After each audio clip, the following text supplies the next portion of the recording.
दोस्तों स्वागत है आप सभी का कृषि विज्ञान क्लासेस यूट्यूब चैनल पर। दोस्तों आज हम बात कर रहे हैं बीएससी एग्रीकल्चर फोर्थ सेमेस्टर में production technology of vegetable and spicy subject की। और इस सब्जेक्ट में हमारी कुछ क्लासें हो चुकी है जिनमें हमने अलग अलग क्रॉप के बारे में चर्चा की। और आज की क्लास में हम चर्चा करने वाले हैं प्याज के बारे में, यानी ऑनियन के बारे में। हम आज की क्लास में संपूर्ण चर्चा करने वाले हैं जो आपके बीएससी एग्रीकल्चर में पूछा जाता है। तो चलिए आज की क्लास को हम बिना किसी देरी के शुरू करते हैं। ओनियन से आपके क्वेश्चन जरूर पूछा जाएगा, इसलिए क्लास के अंत तक जुड़े रहें। तो सबसे पहले हम इसका इंट्रोडक्शन देखते हैं। तो इंट्रोडक्शन में सबसे पहले इसका सामान्य परिचय देखते हैं। तो ये एक महत्वपूर्ण सब्जी वाली क्रॉप है और इसका जो कुल होता है यानी इसकी जो फैमिली होती है वो होती है एलियेसी, या फिर हमें इसे कह सकते हैं एमार्डलिडिएसी। यानी हम इसको कह सकते हैं एमार्डलिडिएसी या फिर एलियेसी इसकी फैमिली होती है। यहाँ पे आप एलियेसी भी लिख सकते हैं। एलियेसी भी इसी भी की फैमिली होती है। और भारत में प्याज की खेती बड़े पैमाने पर की जाती है। ये दैनिक भोजन का एक महत्वपूर्ण हिस्सा होता है।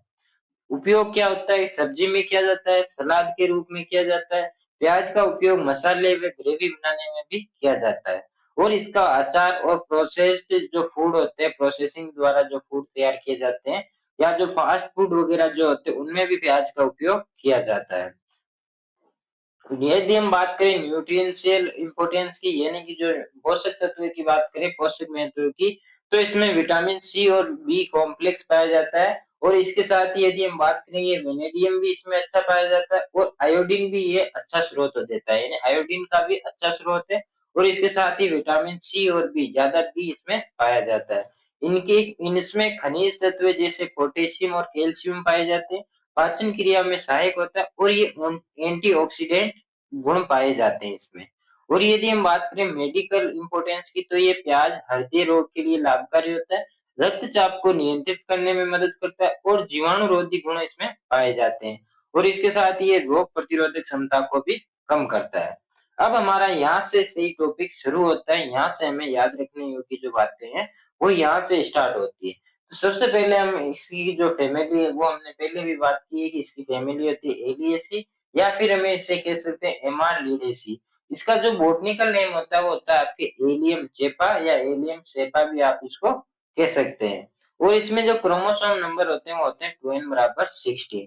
उत्पत्ति स्थान की बात करें तो मध्य एशिया इसका उत्पत्ति स्थान होता है। और फल का प्रकार होता है इसमें कैप्सूल, यानी फल का प्रकार यदि आपसे पूछा जाए तो वो होता है इसका कैप्सूल। और यही बात करें अभी पुष्पक्रम की, तो पुष्पक्रम इसमें होता है अम्बेल प्रकार का, यानी पुष्पक्रम भी आपको याद रखना है, अम्बेल प्रकार का पुष्पक्रम होता है। और इसमें जो खाने योग्य भाग होता है वो होता है बल्ब, यानी तना, या जिसे हम जो शल्ककंद होता है वो भी हम इसको कहते हैं। तो ये खाने योग्य भाग होता है इसका। और यदि हम इसके बात करें तो ये एक बीजपत्री पौधा होता है, यानी एक बीजपत्री होता है। और ये प्रोटो एंड्री पौधा जो होता है, प्रोटो एंड्री पौधा होता है। और इसका जो बीज बीज उत्पादन होता है, यानी कि एक पौधे से बीज बनने में कितना वर्ष टाइम लगता है, तो इसमें लगता है 2 वर्ष इसमें बीज बनने में समय लगता है, यानी द्विवर्षीय होता है यदि आप बीज उत्पादन हेतु इसकी खेती करना चाहते हो तो। और क्लाइमेट की बात करें तो प्याज के लिए मध्यम ठंडी और शुष्क जलवायु होनी चाहिए। और बीज अंकुरण के लिए 20 से 25 डिग्री सेल्सियस तापमान इसके लिए होना चाहिए। बल्ब बनते समय शुष्क और हल्की गर्म जलवायु उपयुक्त रहती है। इसके साथ ही यदि हम और इसकी बात करें कि मिट्टी की, तो मिट्टी इसके लिए अच्छी जल निकासी वाली दोमट मिट्टी होनी चाहिए, जिसका जो पीएच है वो 6 से लेकर 7.5 तक होना चाहिए। भारी और जल भराव नहीं होना चाहिए, यानी कि जो मिट्टी होती है वो भारी नहीं होनी चाहिए, और इसके साथ ही जल भराव नहीं होना चाहिए। और यदि हम बात करें इसकी भूमि तैयारी की, तो भूमि तैयारी में क्या है कि जो खेत की 2 से 3 बार जुताई करके मिट्टी को भुरभुरा बनाया जाता है, खेत को समतल किया जाता है और क्यारियां बनाई जाती है, और खेत में सड़ी हुई गोबर की खाद मिलाई जाती है। बुआई का समय और बीज दर की बात करते हैं, तो बुआई का समय और बीज दर जो होता है वो रबी फसल के लिए अक्टूबर नवंबर में इसकी बुआई की जाती है। और यदि खरीफ फसल में इसकी खेती करनी है या खेती करनी है तो जून जुलाई में इसकी बुआई करते हैं। सीड रेट की बात करें तो 8 से 10 किलोग्राम प्रति हेक्टेयर बीज की आवश्यकता होती है। एक हेक्टेयर में 8 से 10 किलो बीज की आवश्यकता होती है, किसके लिए? बुआई के लिए। वेराइटियों की बात करें तो मुख्य वेराइटी होती है पूसा रेड, जो कि एक अच्छी वेराइटी होती है। नासिक रेड होती है जो एक लोकप्रिय यानी पॉपुलर वेराइटी है। पूसा व्हाइट फ्लेट जो होती है एक सफेद किस्म होती है। अर्का कल्याण होती है जो एक उच्च उत्पादन देने वाली किस्में होती है। और यदि हम इसके किस्मों की बात करें, यदि खरीफ ऋतु की बात करें, तो इसमें आती है आपके एग्री फाउंड डार्क रेड, एक आती है आपके अर्का कल्याण जो कि यहाँ पे दी गई है, ये खरीफ की फसल है। और इसके साथ ही आते हैं N53 भी एक खरीफ की फसल है। और यदि हम बात करें रब्बी की, तो रब्बी में आपके एक वेरायटी आती है एग्री फाउंड लाइट रेड जो कि एकमात्र इसकी रब्बी ऋतु की वेरायटी होती है। और यदि हम बात करें खरीफ और रब्बी दोनों की वेरायटी, यानी कि हम उसको कभी भी उगा सकते हैं, उनमें आती है एक अर्का पीताम्बर, अर्का निकेतन। और यदि हम बात करें पीले रंग की, यानी आपके ऐसे भी प्याज होते हैं जो पीले रंग की होते हैं, तो उसके लिए आपको बुआई करने अर्ली अर्ली ग्रेनो और फूले स्वर्णा, यानी दो वेरायटी इसकी होती है जो पीले रंग की होती है। उसमें जो प्याज होते हैं वो पीले रंग के होते हैं, कुछ जो प्याज होते हैं वो सफेद रंग के भी होते हैं। तो उनमें आती है भूमा, भीमा सुरबा, भीमा सफेद, पंजाब 48 और उदयपुर 102, ये वेरायटी होती है जिनमें जो प्याज होते हैं उनका रंग सफेद होता है। तो वेरायटियां भी आपको अच्छे से याद होनी चाहिए जो मैंने आपको बोल के बताई है या जो यहाँ पे लिखी गई है। अब हम बात करते हैं मैन्योर एंड फर्टिलाइजर मैनेजमेंट की, यानी खाद और उर्वरक प्रबंधन की। खेत में 20 से 25 टन प्रति हेक्टेयर गोबर की खाद डालनी चाहिए। नाइट्रोजन 100 किलोग्राम देना चाहिए जो कि 2 से 3 भागों में विभाजित करके देना चाहिए। फॉस्फोरस 50 किलोग्राम प्रति हेक्टेयर देना चाहिए और जो पोटाश होता है वो 50 किलोग्राम प्रति हेक्टेयर देना चाहिए। नेक्स्ट हम बात करते हैं इसके साथ ही कि नाइट्रोजन को दो भागों में विभाजित करके देना चाहिए। इरिगेशन की बात करें यानी सिंचाई की, तो रुपाई के तुरंत बाद आपको सिंचाई करनी है ताकि वो अच्छे से विकसित हो सके या अच्छे से अपना वहां का जो टेम्परेचर होता है वो मेंटेन हो सके। इसके बाद 7 से 12 दिन के अंतराल पर आपको सिंचाई करनी होती है। बल्ब बनते समय सिंचाई नियमित जो सिंचाई होती है वो आवश्यक होती है। लेकिन जब प्याज पक गया हो, उसको कटाई के लिए तैयार हो, तब आपको सिंचाई बंद करनी चाहिए, यानी कटाई से पहले सिंचाई बंद कर देनी चाहिए। अंतर क्रियाओं की बात करें यानी इंटर कल्चरल ऑपरेशन की बात करें, तो खेत में समय समय पर निराई गुड़ाई करनी चाहिए ताकि बल्ब अच्छे से विकसित हो सके। जो वहां पे जब मृदा जो है, जो भूमि है वो मुलायम होगी तो बल्ब है वो बड़ा बनेगा, अच्छे से विकसित होगा। खरपतवारों का नियंत्रण करना चाहिए जिसके लिए आप निराई गुड़ाई भी कर सकते हैं, खरपतवारों को हाथ से भी उखाड़ सकते हैं और किसी भी खरपतवार नाशी का प्रयोग कर सकते हैं। पौधों के बीच ऊंची दूरी बनाए रखनी चाहिए। और इसके साथ यदि हम बात करें कि इम्पोर्टेंस इंसेक्ट और डिजीज की, तो इंसेक्ट इसमें लगता है एक तो थ्रिप्स और एक लगता है ओनियन मैगट, यानी कि जो ओनियन मैगट होता है वो जड़ों को नुकसान पहुंचाता है और जो थ्रिप्स होते हैं वो प्याज की पत्तियों को नुकसान पहुंचाते हैं।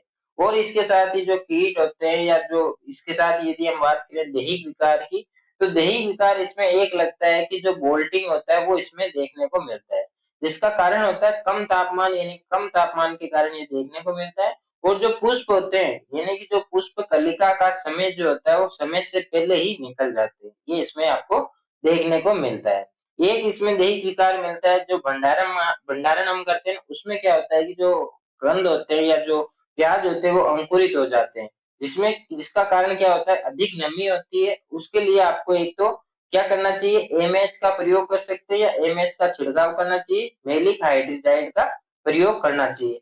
कितना प्रयोग करना चाहिए, 1500 से 2000 पीपीएम आपको उसमें प्रयोग करना होता है तुड़ाई से पहले, यानी तुड़ाई के बाद ये प्रयोग नहीं किया जाता है, तुड़ाई से पहले ये प्रयोग किया जाता है।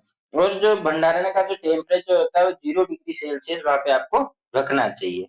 और यदि हम बात करें इसके डिजीज की, तो डिजीज इसमें एक तो होता है पल्पर ब्लॉच, यानी जिसे हम बैंगनी धब्बा कहते हैं, जो कि एक कवक के कारण होता है और उस कवक का नाम होता है अल्टरनेरिया पोराई।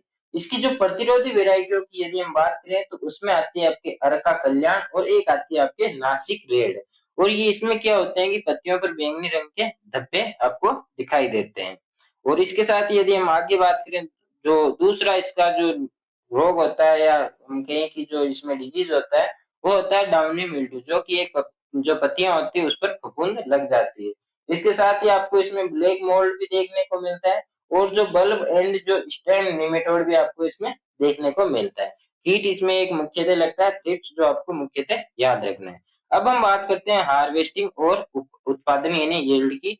तो हार्वेस्टिंग जब पत्तियां पीली होकर गिरने लगे तब फसल जो है वो कटाई के लिए तैयार होती है, कटाई उसकी करनी चाहिए। प्याज को उखाड़ कर सुखाया जाता है, उपज जो होती है वो 200 से 250 क्विंटल प्रति हेक्टेयर आपको प्राप्त होती है। ये थी हमारी प्याज की वैरायटी जो सॉरी प्याज की क्रॉप जिसके पर हमने संपूर्ण चर्चा की। और इसकी कुछ सामान्य चीजों की बात करें कि जो भारत जो विश्व में भारत का स्थान है, यदि हम बात करें कि जो प्याज उत्पादन में भारत का विश्व में कौन सा स्थान है, तो वो है सेकंड स्थान। पहले स्थान पर कौन है? चीन, यानी पहले स्थान पर है चीन। ये भी आपको पता होना चाहिए कि पहले पर कौन है और दूसरे पर कौन है।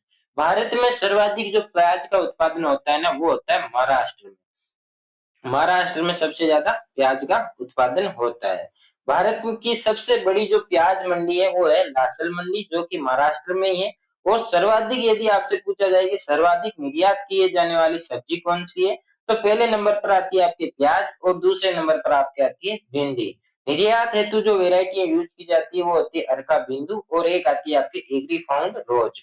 और यदि हम बात करें प्याज अनुसंधान जो निदेशालय वो कहाँ पे है, वो है राजगुरु नगर, महाराष्ट्र में ये वहां पे ये स्थित है। और इसको वहीं पे इसको विकसित किया गया है या वहीं पे ये है।